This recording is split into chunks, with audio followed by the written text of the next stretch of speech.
Hi friends, शुरू करते हैं स्टैटिक जीके का सेशन। उससे पहले मैं 1 मिनट बस आपका लेना चाहता हूं। सबसे पहले स्टैटिक जीके पढ़ने का आप अपना नज़रिया, पर्सपेक्टिव को चेंज कीजिए, क्योंकि मैंने फील किया है आप लोग दोस्तों के साथ पढ़ते हैं तो कई बार ये होता है कि स्टैटिक जीके पढ़ के भी आप उस चीज़ को कहते हैं कि ये नहीं आएगा। होता क्या है उस टाइम पर, जब ऐसे आप बोलते हैं कि ये नहीं आएगा तो फिर उसमें टाइम तो आप अपना लगा ही देते हैं, साथ ही साथ आपका दिमाग उसको एक्सेप्ट भी नहीं करता क्योंकि आप बोल ही देते हैं कि ये नहीं आएगा।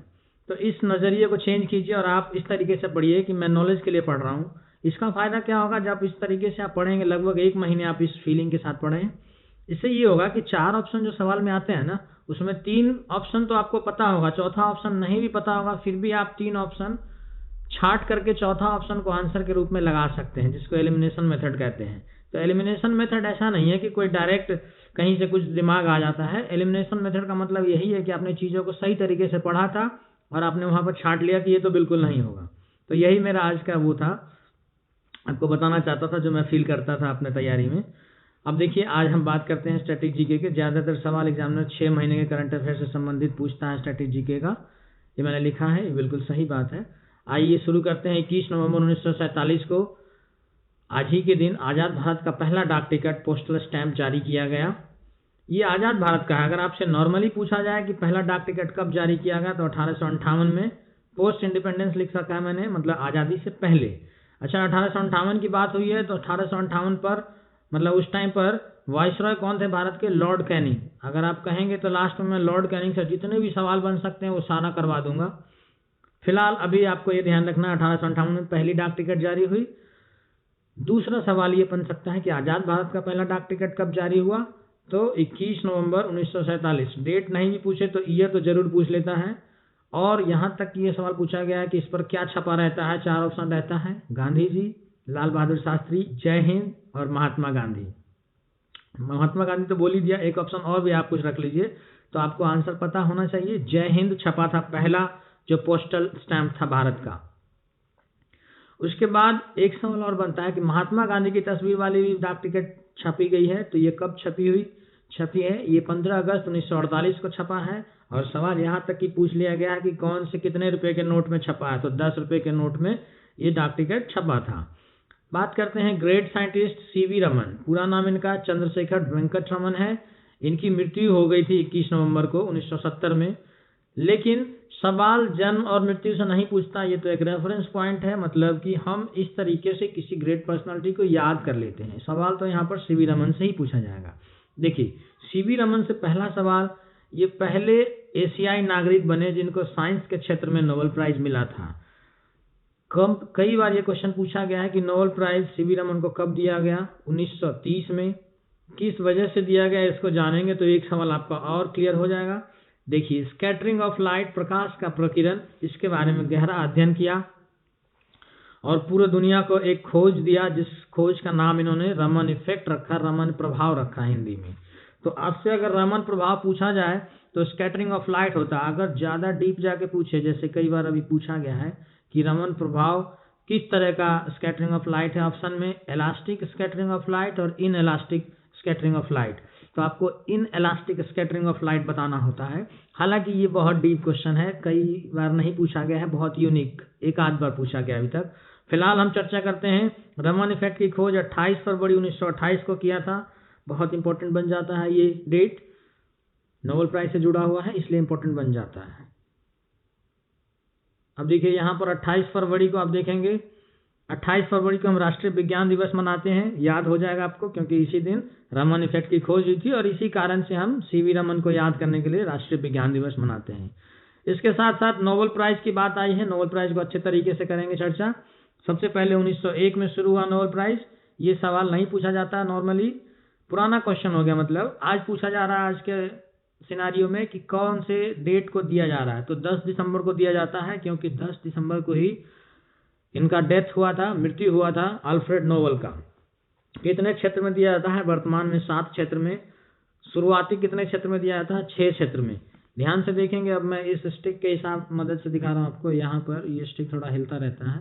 +1 लिखा मैंने, 6 + 1। 1 का मतलब ये इकोनॉमिक्स, अर्थशास्त्र के क्षेत्र में दिया जाने लगा था 1968 से। ये सवाल आपसे पूछा जाएगा। पहली बार रैगनर फ्रिश और जैन टिम्बरजेन को मिला। 1969 में, देखिए एग्जामिनर अगर आपसे खेलने लगे ना तो आप भी उसके साथ खेल सकते हैं। 1968 में घोषणा हुई और 1969 में अगले साल दिया गया, ये ध्यान रखेंगे आप। इकोनॉमिक्स की बात आई अर्थशास्त्र की, तो इसके फादर मतलब जनक हैं अर्थशास्त्र के कौन? Adam Smith. बहुत इंपॉर्टेंट क्वेश्चन जो कि आपको रैंकिंग दिलवाएगा एग्जाम में। क्या कोई भारतीय हैं जिनको ये अवार्ड मिला है नोबेल प्राइज इकोनॉमिक्स में? जी हाँ, अमर्त्य सेन को मिला है। कब मिला है ध्यान रखेंगे, बहुत बार पूछा गया, 1998, 1998 और साथ ही साथ अगले साल भारत रत्न दिया गया 1999 को। भारत रत्न की बात आई है तो यहाँ पर देखिए सर सीवी रमन को भी भारत रत्न मिला है 1954 में। आपसे भारत रत्न का गठन कब हुआ ये बात पूछ सकता है, तो 1954 में ही गठन भी हुआ और पहली बार में ही सीवी रमन को मिला था। इनके साथ साथ दो और लोगों को मिला था, एक तो सी राजगोपालाचारी और दूसरे सर्वपल्ली राधाकृष्णन। ये तीनों नाम आप याद रखेंगे, दो नाम दे के पूछेगा तीसरा किसको मिला है, ये भी ध्यान रखेंगे। ओके, भारत रत्न का क्लियर हो गया। अब एक सवाल और बन सकता है कि साहित्य के क्षेत्र में पहले एशियाई नागरिक जिनको नोबेल प्राइज मिला है, तो रविंद्रनाथ टैगोर उनका नाम है, आपको ये पता है। लेकिन एग्जामिनर थोड़ा सा लेवल बढ़ाता है तो आपसे पूछता है कि कौन से ईयर में मिला है, तो 1913 में इनको नोबेल प्राइज मिला है और सीवी रमन का 1930 में। ठीक है, 21 नवंबर 2020 में एक हमने सैटेलाइट सिस्टम ऐसा लॉन्च किया जो हमें बहुत अच्छा कीर्तिमान हमें मिला। इसमें क्या कीर्तिमान है हमारा कि विश्व का हम चौथा देश बन गए जिसके पास अपना स्वतंत्र सैटेलाइट सिस्टम, एक इंडिपेंडेंट सैटेलाइट सिस्टम है। आपसे ये जो IRNSS है ना, यही पूछ लिया जाता है कि भारत का इंडिपेंडेंट सैटेलाइट सिस्टम का नाम क्या है, और ऑप्शन में IRNSS बिल्कुल ऐसे ही लिखा रहेगा। दूसरा सवाल ये बन जाता है IRNSS का फुल फॉर्म कई बार पूछ लिया जाता है, तो I से इंडियन, R से रीजनल, N से नेविगेशन सैटेलाइट सिस्टम। हिंदी में देखेंगे क्षेत्रीय स्वायत्त उपग्रह नौवहन प्रणाली, हिंदी थोड़ा सा डिफिकल्ट है। Indian regional navigation satellite system, English से ही सवाल पूछा जा रहा है आपसे, इसलिए मैंने इंग्लिश पे फोकस किया है। अच्छा, ये जो मान्यता है कि भाई विश्व का चौथा देश बन गया जिसके पास अपना स्वतंत्र सैटेलाइट है, ये किसने दिया? International maritime organisation. इसका हेडक्वार्टर लंदन में है, ये बात आप ध्यान रखेंगे। अब 20 नवंबर में आते हैं। 20 नवंबर में जो जन्मदिन है मिल्खा सिंह का, मिल्खा सिंह को हम फ्लाइंग सिख के नाम से जानते हैं, ये बात आपको पता ही होगा।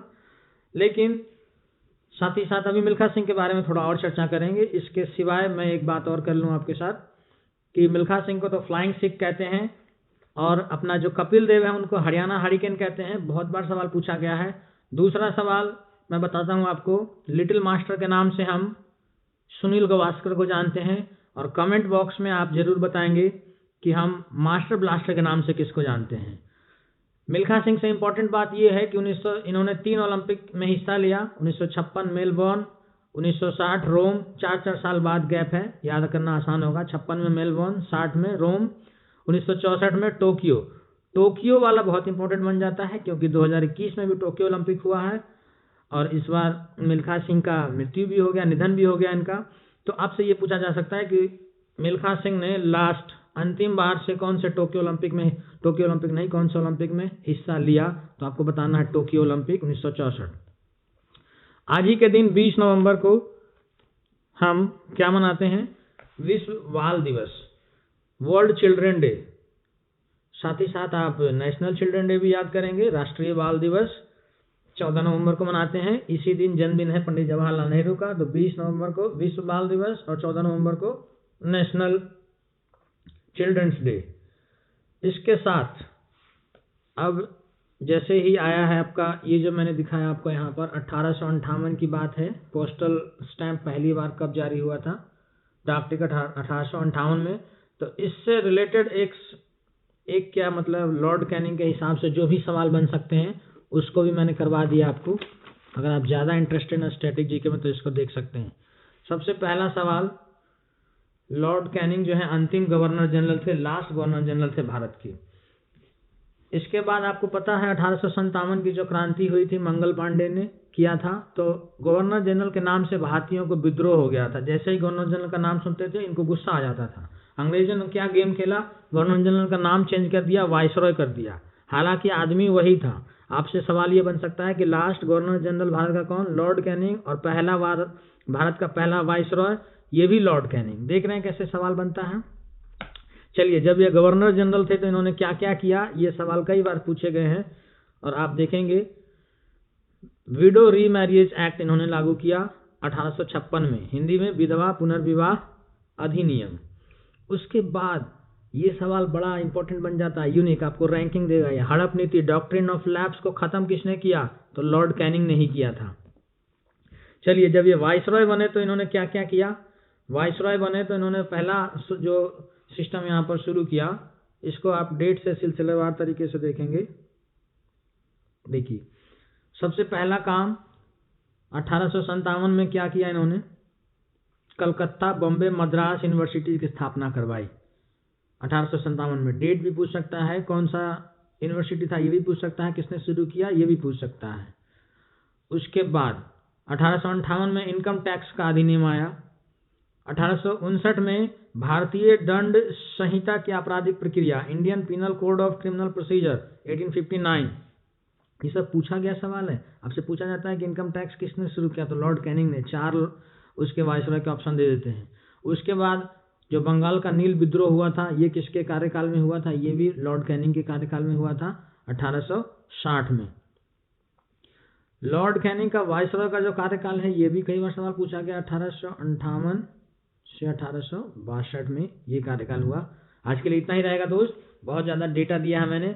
आप देखेंगे कि 10 मिनट में ही आपके पास जो लोग 25-30 मिनट में या आधे घंटे से ऊपर ले जाते हैं, इसको मैं 10 मिनट में कवर कर रहा हूँ। Thank you. चैनल को सब्सक्राइब जरूर कीजिएगा। बहुत बहुत धन्यवाद।